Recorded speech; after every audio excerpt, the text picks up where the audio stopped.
As we all may know, the Australian dollar is relatively weak, which is great news for Australian expats in Singapore and the United States, anywhere earning, saving, accumulating a strong currency relative to the Aussie dollar.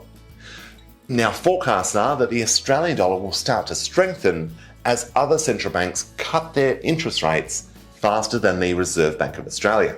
So as Aussie expats, what should we be thinking about if our view is that the Australian dollar will start to strengthen over the medium term? Let's have a look.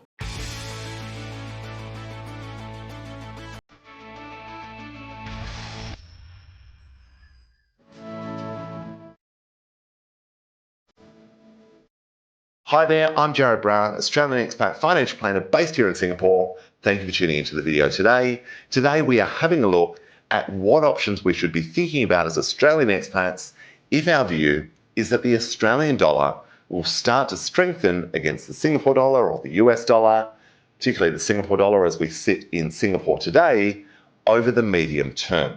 Let's have a look at some of the options.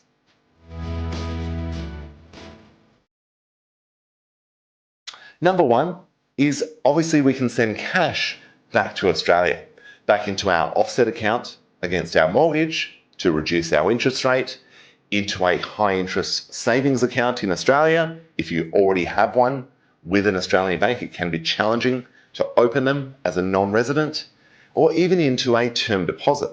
Now, if you have an investment portfolio of shares, ETFs, index funds in Australia, in some cases you can use that fund to access wholesale term deposit rates, which you may find are more attractive than what we can access as a retail investor. So that's certainly one option, accumulating more cash in Australia and sending money back from Singapore into our Aussie dollars. Option number two, obviously we can ramp up our mortgage repayments. We might be sending X Singapore dollars back to Australia every month, every quarter, whatever it might be, to aggressively pay down our mortgage back in Australia. Now, if our view is that the Singapore dollar is going to weaken against the Aussie dollar by 5 or 10% over the next year or two or three, then maybe we should be ramping up those mortgage repayments to get rid of the mortgage that much faster and take advantage of the conversion. The next option we have is contributing to our superannuation fund. Now, for those planning to retire in Australia, superannuation in Australia can be one of the most tax-efficient vehicles we have to save for our retirement. In most cases, we can make concessional and non-concessional or after-tax contributions into our super fund.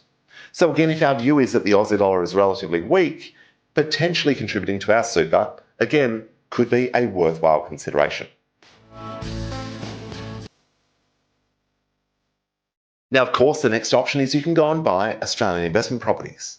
Obviously, as Australian citizens or permanent residents, we don't get hit with all of the foreign surcharges that people who are not permanent residents or Australian citizens can often be faced with in some states and territories.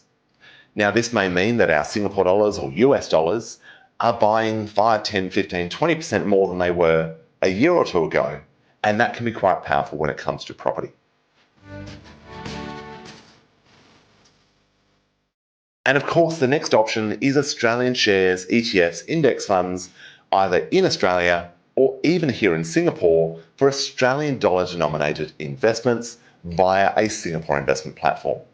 So if our view is that the Aussie dollar will strengthen, this could be quite an opportune time to start to take advantage of that Aussie dollar weakness. I hope that gives you a bit of food for thought. Naturally, drop me a note with any questions you've got, but thank you for tuning in. Please do remember to like, subscribe to the channel, and I look forward to seeing you in the next one.